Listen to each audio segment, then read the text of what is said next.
못 쉬는 인생이라는 제목으로 오늘의 본문의 말씀을 나눕니다. 어제 여러분들 1시간 더 잘 주무셨죠? 한결 1시간 더 잤다고 혈색들이 좋으셔요. 잠이 보약이에요, 잠이.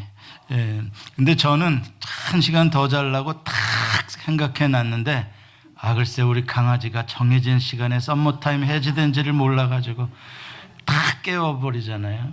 어쩔 수가 없더라고요. 아무튼 긴 여름 동안에 이 낮이 길고 밤이 짧고 날이 덥고 그러다 보니까 잠도 못 주무시고 많이 피곤하셨어요. 그래서 요새 이제 환절기가 갑자기 성해가 끼고 막 이러니까 감기 몸살 때문에 오늘 예배 못 오신 분들이 몇 분이나 계세요. 제가 신방을 하면서 성도님들 가정에 이제 기도 제목을 이렇게 묻잖아요. 우리 중보기도 해드릴게요. 그러면은 꼭 빠지지 않고 나오는 기도 제목이 뭐냐면 우리 가족의 건강을 위해서 기도해 주세요. 이게 어느 집이나 공통의 기도 제목입니다.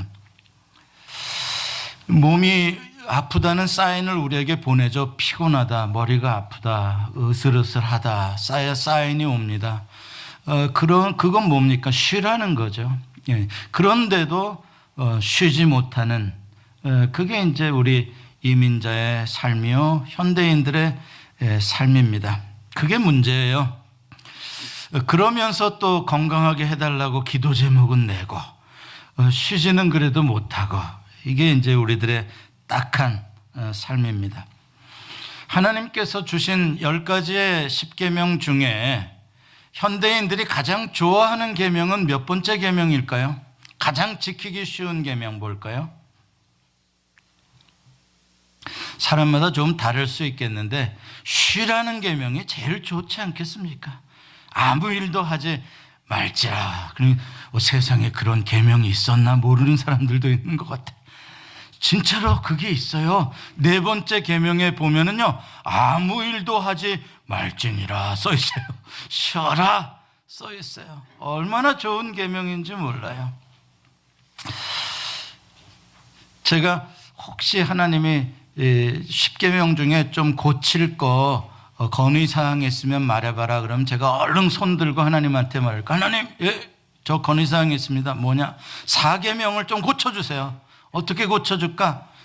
6일 동안 힘써 일하고 7일째는 쉬어라고 하지 마시고 2일 동안만 힘써 일하고 5일 동안은 쉬어라. 이렇게 좀 고쳐주시면 참 잘 지킬 수 있을 것 같겠는데, 그렇죠?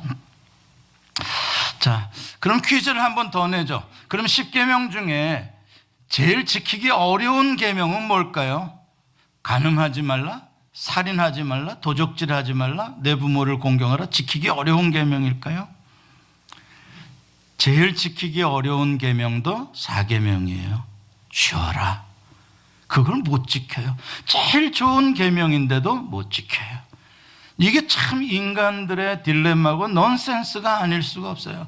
여러분, 도적질하지 않는 것, 살인하지 않는 것, 미워하지 않는 것, 효도하지 않는 것, 이런 것들은 아주 심각한 죄로 여기는데 4계명 쉬라 그러는데 쉬지 않는 것은 아주 부지런한 거라고 오히려 위로를 받아요. 자기 스스로가. 나 부지런해. 그래서 안 쉬어. 그것도 똑같은 살인하지 말라와 똑같은 동등한 무게의 개념이거든요. 쉬라 그러는데 안 쉬는 거예요.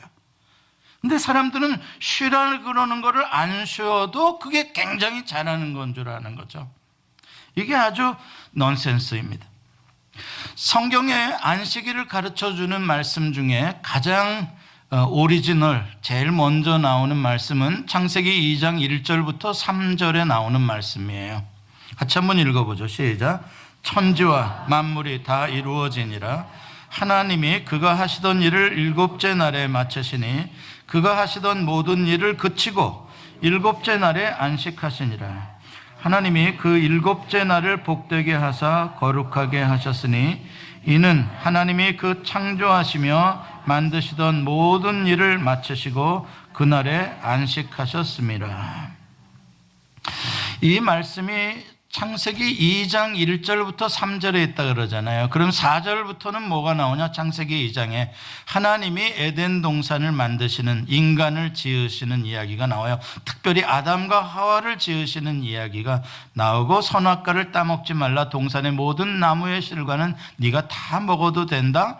그 이야기가, 에덴 동산의 이야기가 2장에 나오는 이야기예요. 1장에는 뭐가 나와요? 하나님이 천지를 창조하시니라. 하나님이 빛을 만드시고 땅을 만드시고 하늘을 만드시고 바다를 만드시고 거기에 있는 모든 만물을 지으시고 인간을 창조하신, 그게 이제 창세기 1장의 말씀이에요.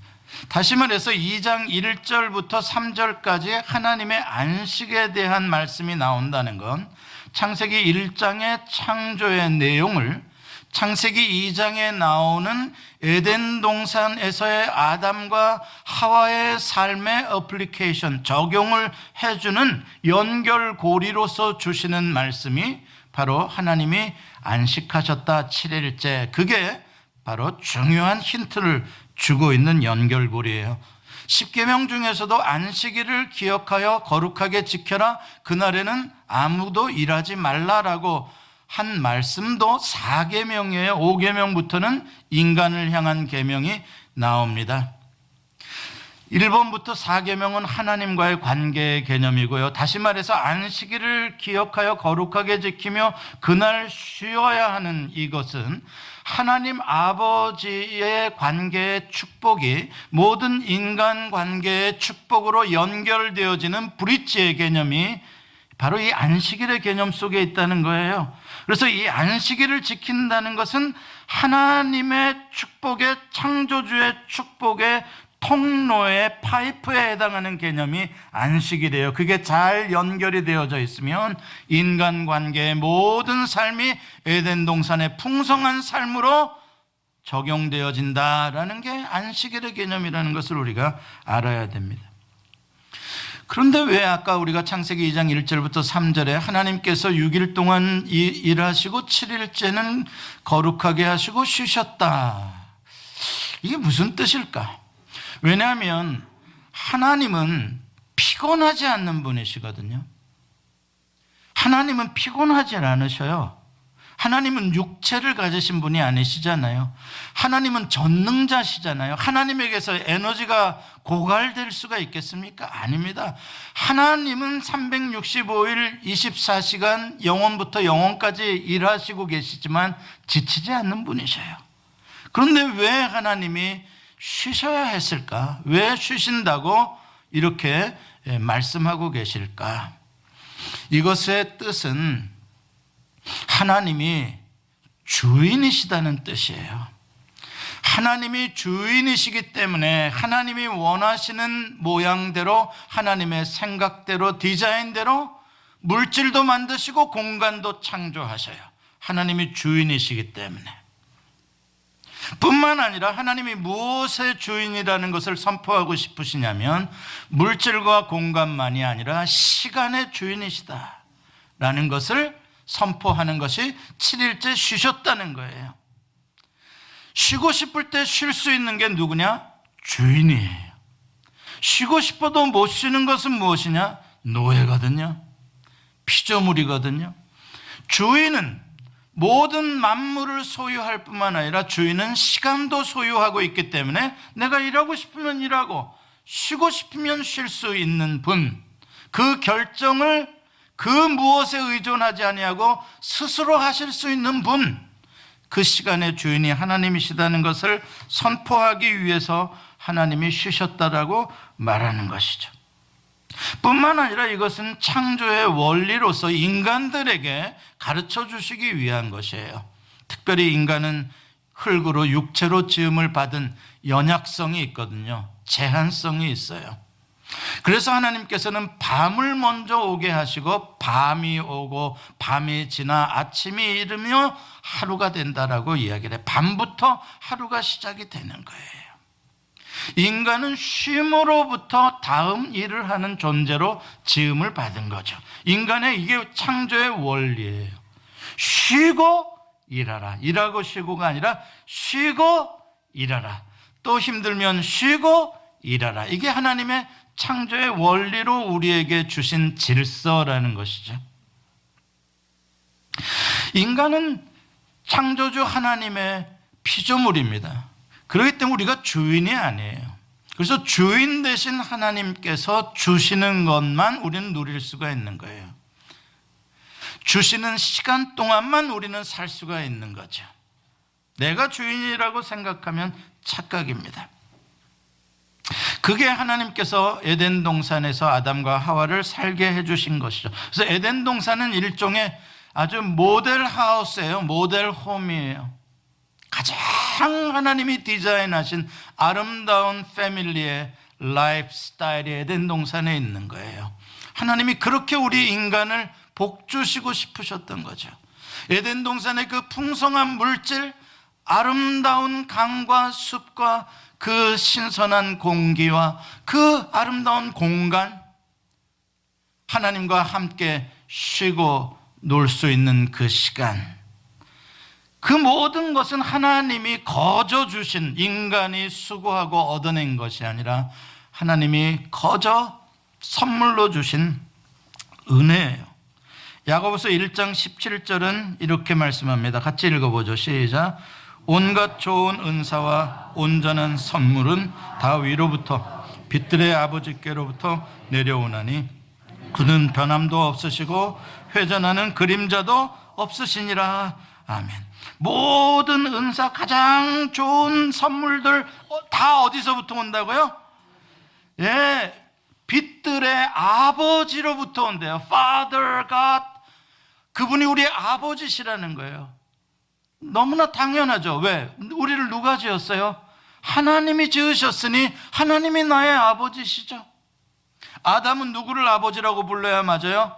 하나님을 아버지라고 해야죠. 빛들의 아버지께서 다 주신 거예요. 그 관계 때문에, 그 아버지와 창조주와 피조물의 관계 때문에 창조주께서 가장 좋은 것들을 그 아들에게, 자녀들에게 선물로 다 주신다는 거예요. 제가 입고 있는 이 옷 이쁘죠? 넥타이도 이쁘죠? 누가 줬어요? 위에 계신 빛들의 아버지께서 주신 것이에요. 수령님이 아니에요. 아버지 하나님이 주신 것이에요. 아버지 하나님, 여러분 반지, 다이아 반지 1캐럿 끼고 계신 분 누가 주신 거예요? 남편이? 예, 남편이 준 것도 감사하지만 하나님 아버지가 주신 거예요. 모든 좋은 것은 빛들의 아버지께로 내려온다. 이건 무슨 말이냐? 관계성이 우리를 부여하게 해준다는 거예요. 우리의 아버지가 부여하시고 우리의 아버지가 좋은 분이기 때문에 우리가 그걸 받아 누린다는 거예요. 그 관계 때문에 그러는 거예요. 우리 반석이, 준석이, 지민이 보면은요, 아주 요즘 보면은 깜짝깜짝 놀라요. 왜? 그냥 쑥쑥 커요. 자꾸 쑥쑥 커요. 거저 컸을까요? 엄마 아빠가 잘 헤매서 컸을까요? 예, 엄마 아빠가 잘 헤매서 큰 거예요. 엄마 아빠가 죽어라고 이래서 그 자식들 다 벼로 먹인 거예요. 그러니 엄마 아빠, 좋은 엄마 아빠를 만난 자식들은 얼마나 복이에요. 관계 때문에 그냥 부모 엄마 아빠에게서 태어났다는 것만으로 좋은 차 태워서 학교 보내줘, 학교 끝나면 데려와줘, 운동시켜줘, 다 해주는 거예요. 관계가 주는 복이에요. 다시 말해서 에덴 동산에서 아담과 하와가 그렇게 풍성하게 일도 안 하고 먹고 마시고 누리고 그렇게 살았던 한 가지 이유는 하나님이 창조주시고 그들은 하나님의 만드신 자녀라는 것 때문에 그걸 다 누리는 거예요. 그 호적 등본이 어디 있냐? 선악과가 호적 등본이에요. 선악과가 하나님과 아담의 관계를 증명하고 있는 거라고요. 그게 호적 등본이에요.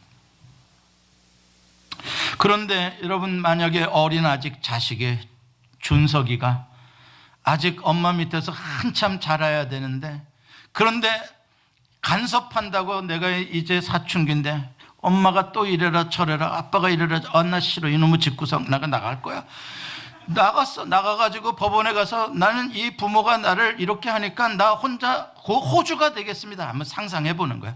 내가 호주가 되겠습니다. 난 엄마 아빠 없는 걸로 해주시고 내가 내 인생을 살게 해주십시오. 그러고선 나갔다고 생각을 해보자고요. 이제 찬바람 불고 엄동설안이 오는데 걔가 어디서 먹고 사냐고, 어디서 먹고 살 거냐고. 집 나가는 순간 고생 시작이야. 행복 끝이고. 가출해 본 사람들은 알 거야, 옛날에. 여러분, 왜 이게 바로 뭐예요? 호적 등본 찢어버리고 내가 주인 되겠다는 아담의 이야기요. 아담의 이야기야. 하나님 아버지가 다 주는데 그 에덴 동산을 발로 차고 내가 내 멋대로 하고 싶은 삶을 살겠다는 이야기. 호적 등본 찢어버린 거예요. 그러니까 그 순간부터 어떻게 됩니까? 창세기 3장 17절 18절 한번 읽어봅니다. 창세기 3장 17절 18절 시작. 땅은 너로 말미암아 저주를 받고 너는 내 평생 수고하여야 그 소산을 먹으리라. 땅이 내게 가시덤불과 엉겅퀴를 낼 것이라. 가는 곳마다 잘 못 될 거라는 거예요. 가는 곳마다 잘 되는 것은 지가 똑똑해서 잘난 게 아니라요, 하나님이 도와주셔서 그렇게 나오는 거예요. 근데 하나님의 도움이 끊기니까, 아버지의 도움이 끊기니까 가는 곳마다 나를 잡아먹을 사람들만 나타나는 거예요. 애비 없는 자식으로 이 엄동선안의 길거리에 앉아 보세요. 조폭들이 데려다가 앵벌이 시켜요. 얼마나 불쌍한 삶을 살겠냐고요. 무섭죠. 세상이 무섭죠. 여기서부터 인간의 비극이 시작된 거예요. 창조주의 아들로서 그 호적 등본만 잘 가지고 있으면, 그 언약만 잘 가지고 있으면 참 아름답게 부유하게 평안하게 먹고 살 수 있었는데, 그 관계 속에서 그걸 찢어버리고 아버지 잊어버리고 혼자 나와서 결국 죄악의 마귀의 노예가 돼가지고 혹독한 시련의 인생을 살아가고 있는 거예요. 그 인간의 운명이에요. 1일 3교대하는 공장이 계속 24시간 작동된다고 한번 생각해 보자고요. 저녁 6시가 되면 또 출근하는 사람들이 있어요. 밤새도록 아침 오전 근무자 올 때까지 또 그 사람 또들 일해요. 그 시간에 저녁 6시면은 그 기업주의 아들들은 어떻게 하고 있겠어요? 그 회사 사장의 아들들은요, 아버지의 만찬을 즐기고 쉬고 있을 거라고요. 영화 구경도 갈 거고요, 오페라 구경도 갈 거고요. 그 아들들은, 그 주인의 아들들은 풍성함과 휴식을 취하고 있을 시간에 그 일반 공장의 공원들은 죽으라고 일을 해야 되는 거예요. 이게 바로 타락한 인간 세계의 모습입니다. 타락했기 때문에 이렇게 되어져 버린 거예요. 더 힘을 많이 가진 자들이 약한 자들의 노동력을 착취하려고 하는 거예요. 지식으로 노동력을 착취하든지 힘으로, force로, 물리적인 힘으로 누르든지 아니면 돈의 힘으로 누르든지, 어떤 힘으로든지 더 힘을 가진 자가 힘이 약한 자들의 노동력에 페어한 값을 지불하지 않고, 이 사람이 일을 받아야 먹고 사는데 0.5만 받고 나머지 0.5는 내가 더 갖고, 그래서 나는 1000인분, 10,000인분을 먹고, 그러기 위해서 1000명, 10,000명에게는 조금씩 다 그들에게 돌아가야 될 일이라는 숫자 가운데 0.8만 주고 0.2는 다 모아서 내가 받아먹고, 이게 자본주의의 원리 아닙니까? 그리고 이게 자유시장 경제라고 하지 않습니까? 이게 어떻게 자유입니까? 자유를 가장한 전형적인 힘의 원리죠. 인류 역사는 변함이 없습니다. 이건 옛날의 고대의 바벨론의 역사나 지금 자유민주주의, 자본주의, 자유시장 경제의 미국이나 이것을 작동시키는 인간 나라들의 원리는 똑같다 이 말이에요. 머리 좋은 놈, 힘 좋은 놈, 돈 많은 놈, 결국 그들이 지배하는 세계인 거예요. 그건 어쩔 수가 없어요. 하나님을 떠난 인간들의 어쩔 수 없는 서로 싸우며 노예를 만들어가는 세계인 것이죠. 그 가운데 약한 사람들은 뭡니까? 부속품이 돼가지고 기계의 부속품처럼 돼가지고 죽어라고 작동해서 돌아가야 돈 받아서 한 달에 2,000불 받고 3,000불 받아서 그걸로 간신히 먹고 사는 거예요. 여러분 돈 모아집니까? 안 모아져요. 여러분 한 달 쉬면 누가 돈 줍니까? 안 줘요. 당장 페이면 못 내요. 죽어라고 기계처럼 돌아가야 그거 얻어먹는 거예요. 전형적인 노예의 삶입니다. 노예들에게 무슨 주인이 세이브할 돈 주겠습니까? 땅 먹고 살 만큼 일할 만큼만 주는 것이죠. 세상이 그래요. 왜 이렇게 사람은 서로 노예가 되면서 이렇게 살아가고 있을까? 하나님을 떠난 인간의 불안, 그것 때문에 그래요. 불안하기 때문에 뭐를 가져야 돼? 부를 축적해야 되는 거예요. 소유를 더 많이 해야 되고 내가 더 강한 주인이 돼야 되는 거예요. 그래야 내가 컨트롤을 할 수 있어야 덜 불안한 거예요. 인간은 자기가 컨트롤을 할 수 없기 때문에 불안해지는 거거든요. 여러분 건강에 대해서 늘 기도해달라. 뭐예요? 내가 내 건강 마음대로 안 되기 때문에 불안한 거예요. 내 미래에 대해서, 자녀에 대해서 기도해달라. 왜? 내 마음대로 내 자녀들의 미래 안 되는 거니까 기도해달라 그러는 거예요. 전부 다 우리가 컨트롤할 수 없는 것에 대해서 우리가 불안해요. 왜 그렇게 돈을 많이 모으려고 그러는 거예요? 불안하기 때문에 그러는 거예요. 그것을 표현하는 것이 바로 뭐냐면 탐욕이라고 하는 탐욕. 왜 탐욕이라는 게 생겼을까? 아담이 선악과를 따먹은 것이 탐욕이에요. 하나님이 주시는 그 축복, 그것을 온전히 의지하지 못하고 내가 원하는 것을, 불필요한 것을 갖고 싶은 거예요. 하나님이 금하신 것까지도 갖고 싶은 거예요. 그래서 아담이 배고파서 선악과를 따먹은 게 아니에요.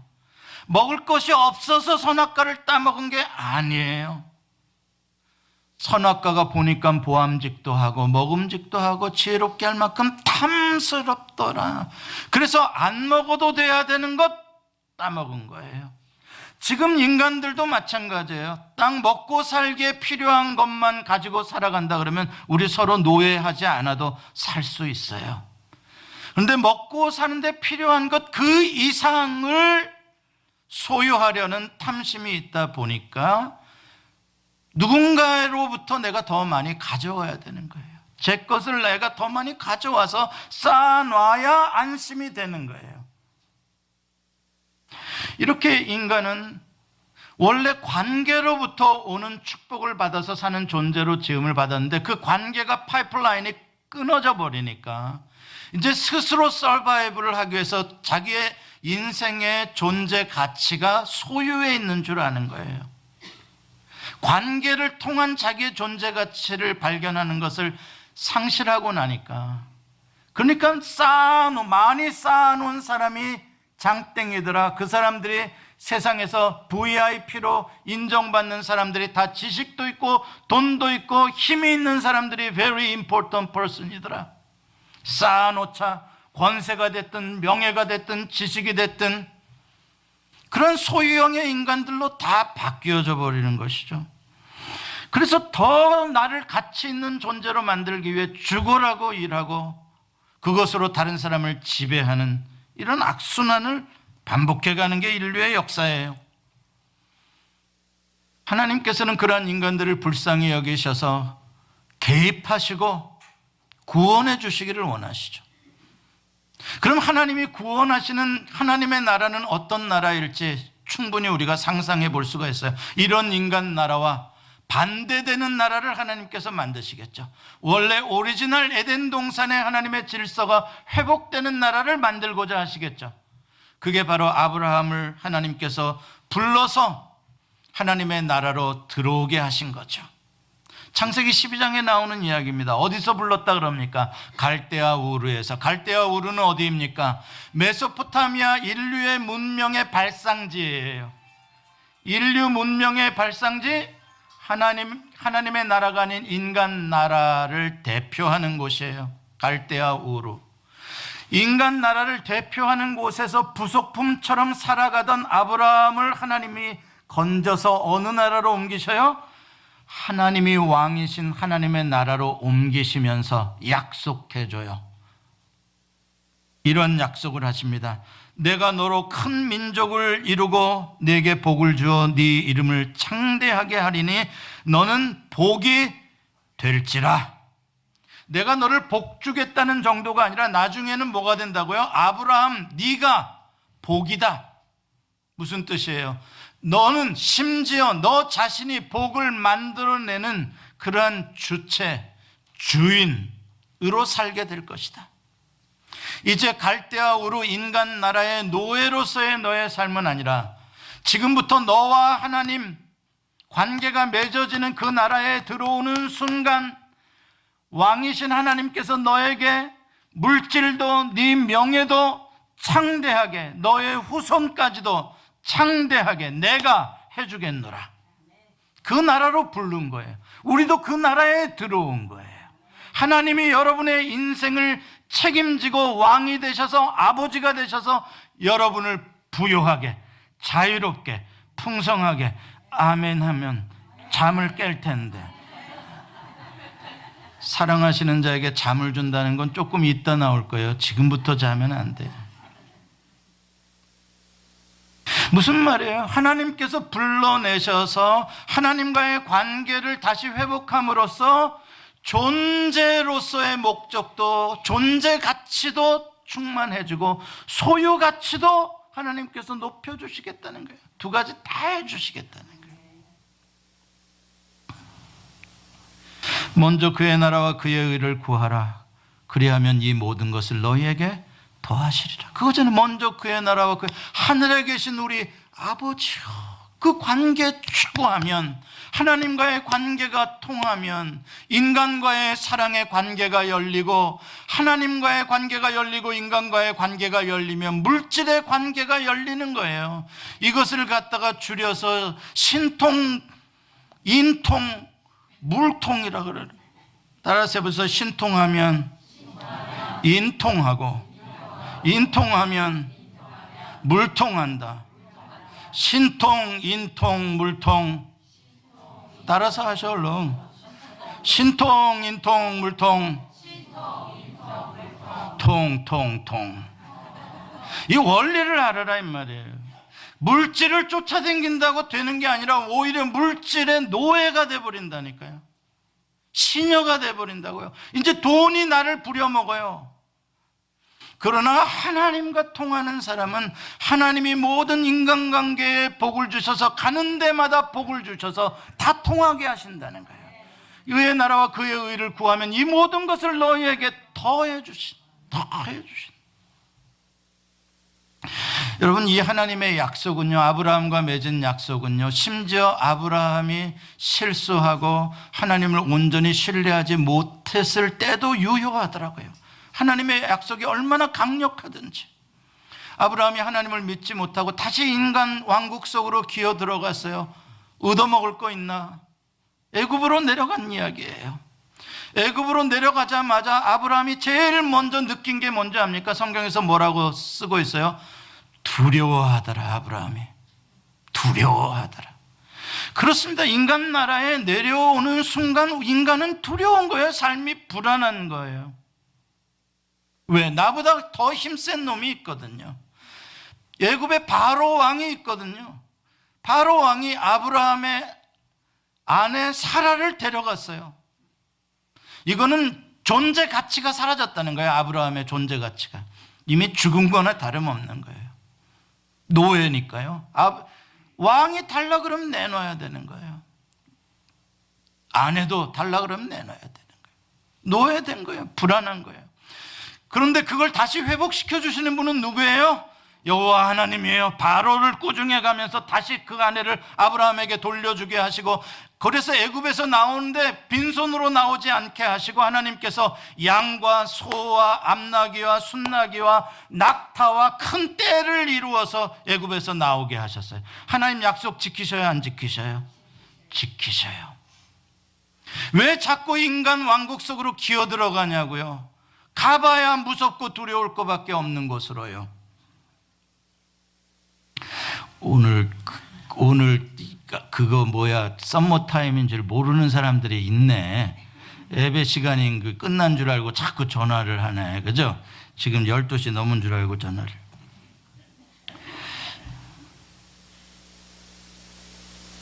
하나님은 아브라함이 실수했어도 축복해 주셔요. 그래서 아브라함이 얼마나 거부가 되고 부강해지냐면 자기 집에서 기르고 훈련한 사병들의 숫자가 자기 집에서 먹고 자고 훈련하는 남자 장정의 숫자가 318명이에요. 31명만 돼도 많은 건데 318명이 먹고 자고 자기 집에서. 이건 고대의 거의 왕권에 해당할 만큼 부강한 거예요. 누가 주신 축복이에요? 하나님이요. 이삭은 어때요? 그의 아들. 가뭄이 들어서 흉년이 들어서 사람들이 애굽으로 내려갈 때 애굽으로 내려가지 마라, 내가 너를 복주겠다 하나님 말씀하시니까 순종하고 안 내려갔더니 그해 농사해가지고 몇 배를 얻었다고요? 100배. 다른 사람은 한 배 남기기도 쉽지 않은 가뭄 때에 이삭은 100배를 얻어요. 이삭의 농경 기술이 좋아서가 아니라 하나님이 복 주시는 거예요. 다른 사람들은 우물을 100개나 파야 하나가 물이 나올까 말까 해요. 그런데 이삭은 파면 물이 나와요. 이삭이 물 파는 기술이 좋아서요? 하나님이 도우시니까요. 성경은 뭐라고 말하는 줄 아세요? 창세기 26장에 보면 여호와께서 복을 주심으로 이 사람이 창대하고 왕성하여 마침내 거부가 되었다. 여러분의 인생도 여호와께서 복을 주심으로 잘 되기를 바랍니다. 여호와께서 복을 주심으로를 빼놓고 내 힘으로 내가 악착같이 벌어서 먹고 살 거야. 조금 됩니다. 일반 은총으로 안 되는 것 아니에요. 그러나 왜 그렇게 사시냐고요? 여러분들은 하나님의 자녀들인데요. 하나님과 관계를 맺은 분들이니까 하나님 여호와가 도와주심으로 잘 되게 되면 술술 안 풀리겠습니까? 근데 문제는 야곱이라는 놈이에요. 야곱은 관계지향적인 인간이 아니라 소유지향적인 인간입니다. 전형적으로 야곱은 소유를 얻기 위해서라면 관계를 이용해 먹고 파괴하기를 주저하지 않는 사람이 야곱이에요. 오늘날 현대인들과 아주 유사하죠. 보세요. 야곱은요, 자기 형도 속이고 자기 아버지도 속여가며 내가 원하는 것을 얻어내려고 하잖아요. 그러다 보니까 가족 관계가 다 파괴되잖아요. 관계가 깨어지니까 아픔이 있잖아요, 인생에. 돈은 벌어지는 것 같은데 내가 원하는 건 소유한 것 같은데 가족으로부터 이별해야 되고 혼자 외롭게 광야에서 잠을 자야 하고요. 그래 메소포타미아 자기 외삼촌 집에 가잖아요. 이름이 뭐죠? 외삼촌 이름이? 주무시는 분들만 대답하셔. 라반이라 그래요. 외삼촌 집에 갔더니 라반은 한 수 더 뜨는 사람이에요. 라반은 진짜 소유를 위해서라면 관계는 아무것도 아닌 사람이에요. 딸만 있는 집에 모처럼 일꾼이 하나 들어온 거예요. 외조카가 야곱이. 얼마나 좋았겠어요. 야곱을 실컷 부려먹으려고 이 딸 주겠다가 안 주고 저 딸로 바꾸고 요거해가지고 20년 동안 야곱을요 삭을 하나도 안 주고요 샐러리 돈을 하나도 월급을 안 주고요 20년이 넘게 부려먹었어요. 대단한 사람이에요. 여러분, 소유를 추구하고 살아가면 뛰는 놈 위에 나는 놈이 있는 법이요. 여러분 거 다 뺏어갈 놈이 또 있다고요. 무슨 말씀인지 아시겠어요? 야곱이 그렇게 당해요. 그랬어도 자기 라반이 돈 한 푼 안 줬어도 샐러리 월급 안 줬어도 누가 줬어요? 야곱에게 여호와 하나님이 이상하게 얼룩냥이 태어나게 하는 거예요. 무슨 야곱이 뭐 이렇게 해서 얼룩냥이 나온 게 아니라 하나님이 불쌍해서 하나님 자식이니까 하나님이 주신 거죠. 그것도 깨닫지 못하고 끝까지 야곱은 돈만 있으면 소유만 있으면 얼마든지 관계를 다시 맺을 수 있다라고 착각하는 거예요. 그래서 돈 생기고 나니까 그 돈 가지고 자기 형 에서에게 보내가지고 나랑 화해하자 그러는 거예요. 이놈 돈 받고 화해하자. 에서가 바보입니까? 돈 주면 헬렐레 거릴 게 에서입니까? 1000만원 400명을 데리고 죽이려고 오잖아요. 선물 받고 까딱 떠야네요, 에서는요. 그러니까 불안해가지고 마지막에서 붙잡는 게 하나님이에요. 하나님. 마지막에. 그때 창세기 32장 12절을 보면은 그때 깨달은 게 야곱이 이렇게 기도해요. 같이 읽죠. 시작. 나는 주께서 주의 종에게 베푸신 모든 은총과 모든 진실하심을 조금도 감당할 수 없사오나 내가 내 지팡이만 가지고 이 요단을 건넜더니 지금은 2때나 이루었나이다. 알기는 안 해. 지팡이만 가지고 외롭게 호롤단신으로 요단을 건너온 낯선 땅 메소포타미아까지 왔었는데 내 삼촌에게서 월급 한 푼 못 받고 20년을 넘게 일했는데 지금 내가 2때나 어마어마한 소유를 갖게 됐다. 하나님의 은혜입니다. 이야기를 하고 있는 거예요. 한인 이민자들 중에서 많은 그리스도인들이 지금도 야곱과 같은 인생들을 살아가요. 보면 몇십 년 전 이민 오셨던 어르신들 이야기를 들어보면 비행기 타고 태평양 건너와서 존 F 케네디 공항에 내려보니까 이민백 2개 들고 그리고 호주머니에 200불 있었다. 200불 가지고 렌트비 그거 아파트 계약하고 생필품 몇 개 사고 했더니 20불 남더라. 그거 가지고 봉제 공장 가고 그거 가지고 일하러 나가가지고 내가 오늘날에 2때나 이루었노라. 집도 하나님이 주셨고 차도 주셨고 내 자식들은 다 인류대학 나와서 잘 되게 해주셨다. 이게 뭐예요? 내가 지팡이만 갖고 요단을 건넜더니 하나님이 나를 2때로 만들어 주셨다는 야곱의 이야기랑 똑같은 이야기 아니에요? 내가 더블백 2개 갖고 태평양 건넜더니 하나님이 나에게 큰 2때를 이루게 해줘. 그러면은 이제는 여호와 하나님 붙잡고 살아야지. 하나님 은혜 감사하며 살아야지. 그렇게 공급하신 하나님이 앞으로도 나의 인생에 채워주실 것을 믿고 살아야지. 왜 불안해하고 왜 또 두려워하냐고요. 이민 온 지 얼마 안 된 사람들은 이해가 돼요. 이해가 돼요. 아직 그만큼 못 이뤘으니까요. 더군다나 한참 먹고 공부하고 자랄 초중고 학생 둔 학부모들은 이해가 되죠. 생각해 보세요.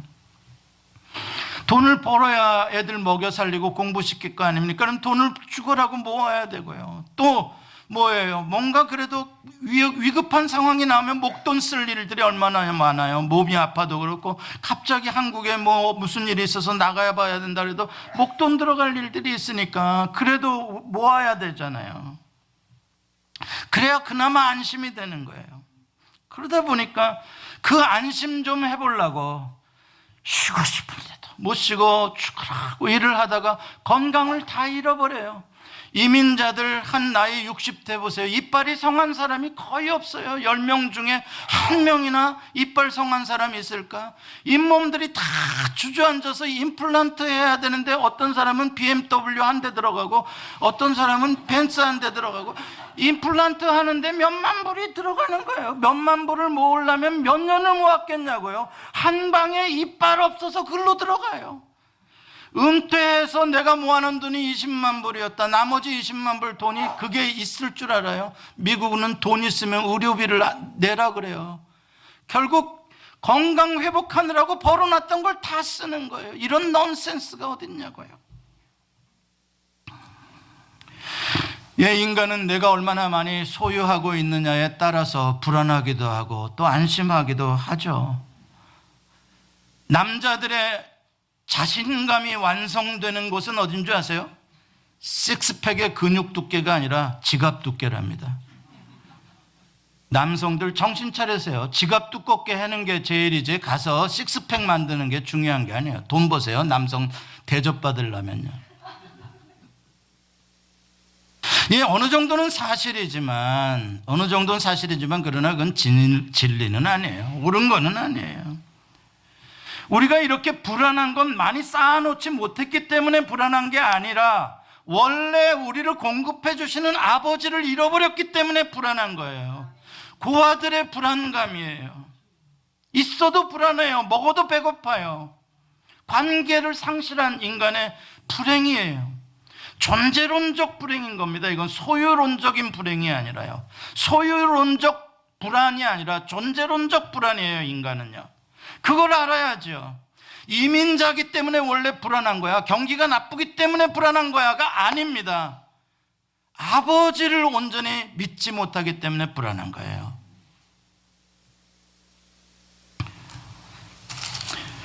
오늘 본문 4절 이후 8절까지 보면 유월절과 무교절의 이야기가 나와요. 유월절이 뭡니까? 애굽에서 해방돼서 자유를 얻은 것, 그것을 기념하는 게 유월절이에요. 애굽에서 해방된 거예요. 애굽에 무엇에서 해방된 거예요? 노예에서 해방된 거예요. 누가 노예하게 만들었어요? 애굽 왕 바로가 채찍으로 지푸라기도 주지 않으면서 오늘 벽돌 1000개 만들어라 그러면 몸이 아파도 그 가족이 만들어내야 되는 게 노예의 삶이에요. 하나님이 그걸 불쌍히 여겨서, 왜? 그 삶을, 노예의 삶을 살면서 이스라엘 백성들이 울부짖으니까, 이것에서 좀 해방되고 싶은데 자기 힘으로 안 되니까 하나님이 내려오셔서 그들을 해방시켜 주신 거예요. 자유하게 하신 거예요. 그래서 하나님께서 해주신 게 뭐예요? 그 백성, 이스라엘 백성들을 부려먹읍니까? 하나님이 이스라엘 백성들을 애굽에서 꺼내가지고 니네들 땅 팔아, 니네들 가축 길러라 그럽니까? 아니면 하늘을 열어서 아침마다 만나를 내려주십니까? 그거 해주신 거예요. 우리의 왕 하나님께서는 내가 잠자는 동안에 나의 필요한 걸 예비해 놓으시는 하나님, 좋으신 그분이 나의 왕이시다. 너는 이제 그 나라의 자유인으로 내 아들로 살게 되었다. 이게 해방이고 이게 구원인 거예요. 오늘날 많은 사람들이 예수 그리스도의 구원을 받았다고 하면서도 영으로는 구원받았는지 모르지만 몸뚱이는 애굽의 노예로 그대로 살고 있어요. 그래서 쉬고 싶어도 못 쉬고 죽으라고 일하고요. 누가 그렇게 시킵니까? 하나님 아버지가 그렇게 시킵니까? 너 일 안 하면 굶어 죽을 거라고 불안하게 합니까? 아니요, 옛날 마귀가 했던 방식이에요. 왜 그 말을 듣냐고요? 예수 그리스도께서 여러분들을 자유케 하시려고, 예수 그리스도께서 대신 십자가에 못 박혀 돌아가셨는데, 그런데 왜 다시 멍에를 메고 왜 다시 노예의 자리로 내려가서, 이게 자본주의는 원래 이러는 거야. 원래 미국 컬처는 다 이러는 거야. 네가 일 안 하면 돈 하나 줄 사람 없어. 예, 돈 하나 줄 사람 없는 건 맞아요. 그러나 돈 하나 줄 아버지가 있어요. 우리는요. 얼른 아멘 하세요. 사람은 돈 하나 안 주죠. 맞아요. 그러나 여러분의 아버지는 주신다고요. 하나님 아버지가 살아계시니까요. 주신다고요. 삿입에 거미줄 치겠냐? 세상 사람들도 그렇게 말해요. 아버지 없는 사람들도 그렇게 말해요. 삿입에 거미줄 안 친다, 걱정하지 마라 이야기해요. 하물며 이방인들도 그렇게 말을 하는데, 하나님의 자녀인 천하보다 존귀한 여러분들을 하나님께서 배골케 하시며 하나님께서 여러분들에게 필요한 것을 주시지 않겠습니까? 하나님이 여러분의 아버지가 된다는 것, 가장 좋으신, 가장 전능하신, 가장 부요하신 그분이 여러분의 아버지라는 이 사실이, 이 믿음이 여러분을 자유하게 하는 거예요. 두려움을 없게 하는 거예요. 세상을 이기게 하는 거예요. 하나님께서 안식일을 기억하여 쉬고 아무것도 일하지 말고 성회로 모여서 예배하라고 하시고, 유월절도 초막절도 속죄절도 오순절도 다 그렇게 지켜라 그래요. 아무 일도 하지 말라. 하나님께서 아무 일도 하지 말라라는 것은 무슨 뜻이에요? 내가 채워줄게. 너 오늘 공쳤니? 내가 채워주면 되지 않니? 너 오늘 나를 믿고 쉬었니? 내가 채워줄게. 그 하나님을 믿으시길 바랍니다. 얼마나 고맙냐고요. 사람이 죽어갈 때 병상에서 호스피스에 가보면, 권사님, 집사님, 뭘 해보고 싶으세요? 뭘 원하세요? 이렇게 물어보면 내가 몇 달 전에 벤츠를 한 대 샀는데 그거를 좀 한번 보고 싶으니까 그 차를 좀 끌어다 주실랍니까?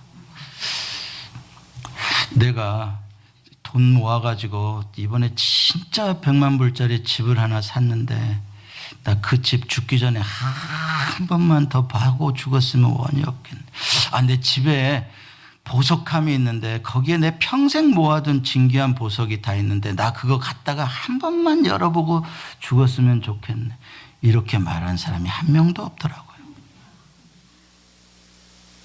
그럼 병상에서 뭘 말하겠어요? 사람이 보고 싶다.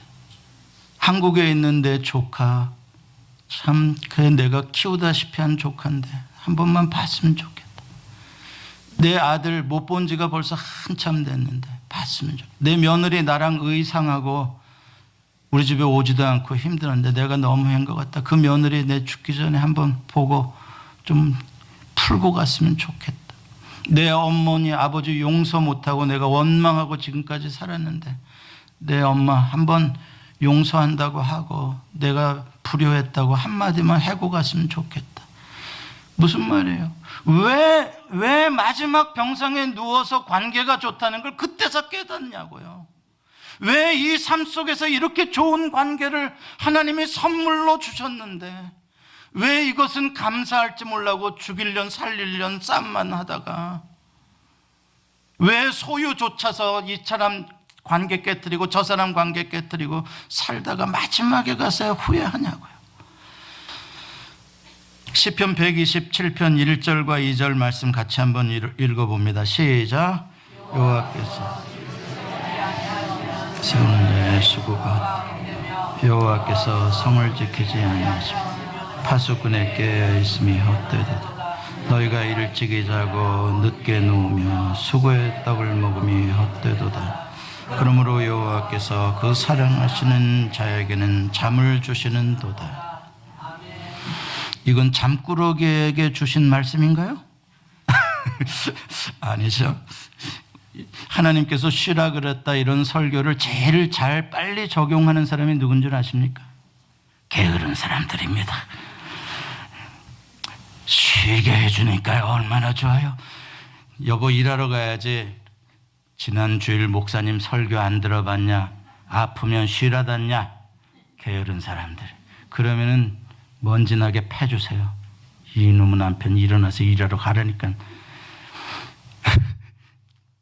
잠을 자야 뇌가 정상 작동을 한답니다.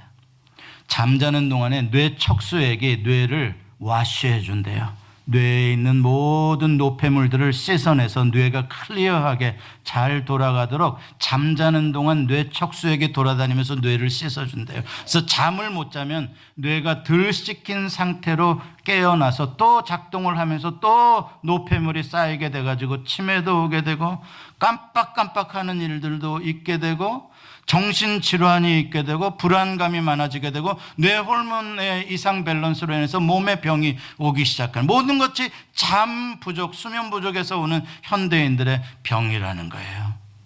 여러분들 주변에 보면 좀 정신이 오락가락하는 사람 몇 있죠? 다 잠 못 자서 그런 거예요. 여러분들 가서 정신신경정신과 가느니 하루 더 잘 주무세요. 그러면 브레인 다 와시가 돼가지고 맑은 정신으로 살 수 있어요. 사랑하는 성도 여러분, 이제는 못 쉬는 인생은 그만하세요. 못 쉬는 인생은 예비 없는 그러한 마귀의 노예가 된 자식들이 못 쉬는 인생 하는 거지, 하나님 아버지 버젓이 살아계신 부유하신 아버지의 자식이 못 쉬는 인생 살면 안 돼요. 쉬고 싶을 때 믿음으로 쉴 수 있는 인생 사시기를 바랍니다. 기도하십시다. 하나님, 가족의 건강을 걱정하면서도 쉬지 못하는 우리의 믿음 없음을 용서해 주시옵소서. 내가 벌어서 여기까지 먹고 산 줄 착각하는 하나님의 은총이 그나마 나를 먹이셨던 것을 야곱처럼 늦게라도 깨닫게 해주시고 소유 때문에 관계를 깨트리는 삶이 아니라 재물을 팔아서 소유를 구하는 그러한 관계를 구하는 관계 회복의 삶을 살게 해 주옵소서. 예수님의 이름으로 기도합니다. 아멘.